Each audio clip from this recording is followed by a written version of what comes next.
कमे तू लोग चाहल सब करीला सब करीला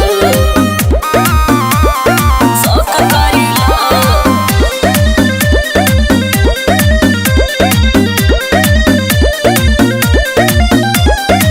इश्क में हम के सतावेलू कबो न ठीक से बतियावेलू तो तू कौन की मारे निक से बतिया ले लहो।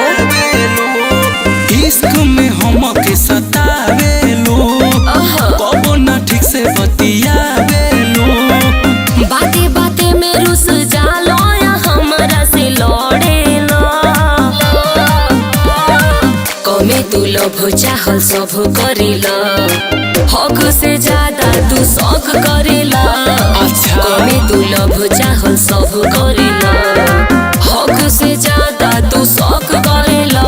हरी काहे ना करी रे कमे तू लोभ चाहल सब करेला।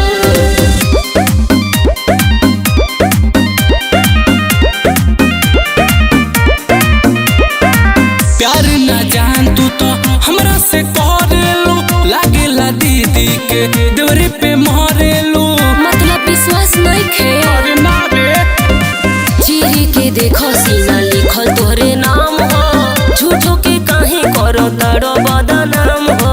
कमवी ऐसन करता रे संगे में देखी के दीदी के देवर के जरेला। कमे तू लोभ चाहल सब करेला हक से ज्यादा तू शौक करेला। कमे तू लोभ चाहल सब करेला हक से ज्यादा तू शौक करेला। कमे तू लोभ चाहल सब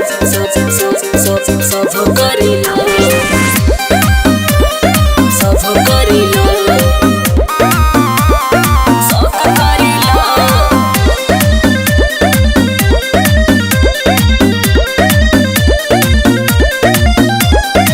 ठीक से ना बोलेलू दिल टूट जाला हो बात के हो दूसर तोहर ऐसन बुझाला हो ओ दादा कैसे विश्वास दिलाई महेश मुकेश के कुछ न जानी तोहरा सिवा विक्रम के हुके न मानी।